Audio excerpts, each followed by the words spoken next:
Bismillahirrahmanirrahim. Assalamualaikum warahmatullahi wabarakatuh. Perkenalkan, nama saya Rahmadi Wahid Putra dari TRPL 7B. NIM saya H171600559.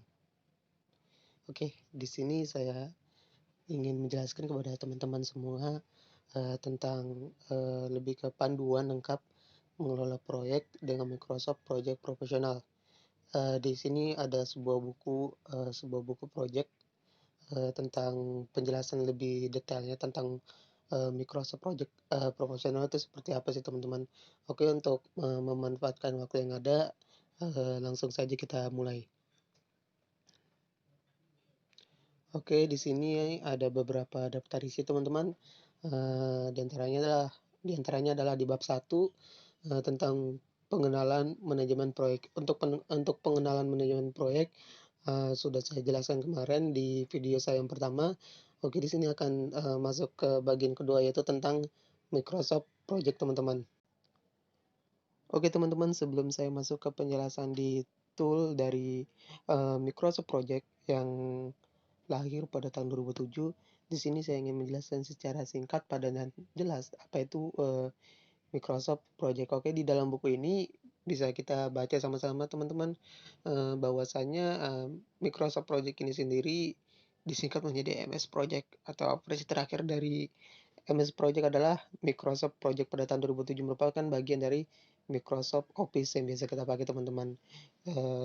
Baik itu versi 2007, 2013, 2017 ataupun yang terbaru ini teman-teman 2020. Di sisi lain, Microsoft Project ini sendiri mempunyai beberapa kemampuan teman-teman, yaitu seperti menyimpan detail mengenai project. Jadi anggap aja kita punya project teman-teman. Jadi di dalam Microsoft Project ini kita bisa simpan secara detail project-project yang kita punya, gitu teman-teman. Anggap aja teman-teman punya project A, untuk rinciannya, detailnya itu nggak mungkin kan setiap manusia itu bisa mengingat dengan mudah gitu teman-teman. Mau nggak mau kita membutuhkan sebuah catatan atau sebuah wadah tempat. Nah, salah satu wadah tempat yang bisa kita gunakan adalah Microsoft Project teman-teman. Jadi di sini kita bisa menyimpan, kita bisa meng-save detail-detail project yang kita punya, seperti database-nya dan yang lain-lain teman-teman, seperti rincian biayanya juga. Oke, yang kedua adalah kita bisa menggunakan Microsoft Project sebagai media informasi, teman-teman, yang dimana berguna untuk menghitung dan memelihara jadwal kita. Misalnya kita ada jadwal rapat dengan klien, atau punya jadwal ketemu dengan klien atau dengan supplier dan sejenisnya, kita bisa mengaturnya di dalam Microsoft Project ini teman-teman. Yang ketiga adalah dapat melakukan pelacakan. Nah, ini salah satu fitur keren, salah satu kemampuan keren dari Microsoft Project teman-teman. Jadi kita bisa melakukan pelacakan selama proyek ini berlangsung. Jadi di sini maksudnya adalah kita bisa mengontrol teman-teman, sudah sejauh mana proyek kita berjalan, apakah sudah mencapai target. Misalnya satu tahun nih, dalam satu tahun ini kita harus mencapai target 25% pembangunan. Jadi di sini kita bisa mengontrol teman-teman, kita bisa mengontrol apakah sudah sejauh mana proyek kita berjalan teman-teman. Oke, di sisi lain Microsoft Project ini mempunyai beberapa tool ya teman-teman ya. Salah satunya adalah Views. Oke, jadi teman-teman, sebelum saya masuk ke dalam tool-toolnya dari Microsoft Project ini sendiri, dari yang saya tangkap bahwasannya Microsoft Project sendiri ini bisa dibilang poin tudingnya itu lebih ke waktu ya teman-teman, untuk menghandle waktu. Jadi anggap aja teman-teman punya deadline besok. Gimana caranya biar database dari proyek ini itu sendiri, yang dari berbagai macam informasi dapat apa namanya ini, dapat berjalan dengan sesuai waktunya teman-teman, sesuai dengan deadline-nya kayak gitu. Jadi nggak ada istilah ngaret gitu teman-teman.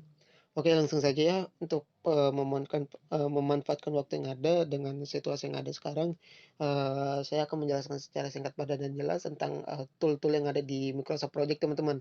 Jadi salah satu toolnya sini adalah Views. Oke, teman-teman bisa lihat di sini Views. Ini adalah bentuk tampilan dari Views dari Microsoft Project teman-teman. Misalnya teman-teman kebetulan lagi buka Microsoft Project, bisa diakses apa sih fitur-fiturnya. Salah satunya dari fitur Views ini teman-teman. teman-teman bisa mengklik itu ada file, edit, di situ ada view teman-teman. Oke, di sini, singkat aja teman-teman. Jadi view ini sebenarnya untuk memperlihatkan suatu set informasi atau suatu kumpulan informasi, di dalam, format yang mudah diimplementasikan atau diinterpretasikan teman-teman, atau bahasanya itu lebih mudah untuk kita lihat teman-teman. Jadi di sini pilihan views ini dapat dipilih pada menu view, dengan pilihan, sebagai berikut. Jadi dalam view ini adalah kalender. Nah, jadi, teman-teman pasti tahulah kalender itu untuk menampilkan apa. Anggap aja di dalam kalender ini untuk menampilkan tugas atau menampilkan deadline atau menampilkan, class meeting atau menampilkan atur jadwal dengan orang lain teman-teman. Itu salah satu, fungsi views, di dalam views itu ada kalender, itulah salah satu fungsinya teman-teman. Yang kedua adalah giant charts. Jadi giant charts ini, berguna untuk menampilkan daftar tugas-tugas yang kita sudah list teman-teman. Jadi anggap aja kita punya deadline, kita punya meeting, kita punya tugas, kita sudah list nih, beserta dengan sumber daya alam, sorry, beserta dengan sumber daya yang diperlukan, dalam bentuk, diagram. Jadi ini listnya dalam bentuk diagram teman-teman, baik itu yang bersifat horizontal, atau memanjang atau atau yang bersifat vertikal teman-teman. Di sisi lain, dari, tugas-tugas ini mempunyai deadline dan mempunyai durasi masing-masing teman-teman. Yang ketiga dari views ini adalah network diagram. Jadi selain kita punya views, kita punya giant chart, kita juga punya network diagram. Jadi network diagram ini berguna untuk menampilkan daftar tugas-tugas juga sih. Kurang lebih seperti giant chart, tapi bedanya di sini dia diagramnya berbentuk balok teman-teman. Kalau giant search itu berbentuk, batang horizontal atau vertikal, sementara di sini, untuk network diagram sendiri dia berbentuk diagram balok teman-teman. Ya, jadi ibaratnya kayak gini aja. Jadi network diagram ini, memang sih berbentuk diagram balok yang gunanya untuk merelasikan antara, item satu dengan item yang satunya teman-teman. Jadi saling berhubungan kayak gitu. Jadi, itu adalah salah satu inti dalam views teman-teman. Di sini juga ada yang namanya, task usage. Jadi task usage ini, berguna untuk menampilkan apa sih detail-detail dari penggunaan sumber daya proyek yang kita kerjakan teman-teman, atau dari suatu proyek teman-teman. Misalnya nih, eee, untuk pembahasan ini nanti kita lanjutkan lagi teman-teman. Ini karena kita masih di bab 1, untuk detailnya nanti bisa kita lanjutkan di bab 5 dan bab 6 tentang task usage needs ini sendiri. Terus di sini ada tracking gens. Jadi tracking gens ini, untuk nge-track ya teman-teman, untuk menampilkan, kalau bahasanya tracking itu, seperti titik titik tempat terakhir gitu, atau titik di mana kita berada, gitu teman-teman untuk, penjelasan dari tracking-nya. Jadi tracking gen ini, lebih untuk menampilkan ya teman-teman, mirip dengan, gen charts yang tadi yang di atas. Tapi di sini bedanya dia, kalau tracking gen ini, bedanya sama Gentres itu, kalau tracking gen itu melakukan pelacakan teman-teman. Di sepanjang proyek ini berjalan, di sepanjang proyek ini masih, bergerak teman-teman. Untuk melihat status, seperti yang saya jelaskan sebelumnya, untuk melihat status, dari proyek ini sendiri teman-teman. Eee, di sisi lain juga ada yang namanya source cards. Jadi resource Jobs ini kita tahu sih resource itu apa, resource itu lebih ke sumber daya teman-teman. Jadi, resource graph ini, untuk melihat sih bagaimana beban kerja dari tiap, masing-masing sumber daya yang dimiliki oleh suatu proyek teman-teman. Khususnya dari sumber daya pekerjanya apakah memadai, apakah melampaui ekspektasi bahwa dia bekerja dengan sangat bagus, atau bahkan juga bisa dibilang, melampaui ekspektasi. Wah, saya berharap dia bisa bekerja sampai, anggap aja 12 jam dengan kinerja di atas 50%, ternyata dia hanya mampu bekerja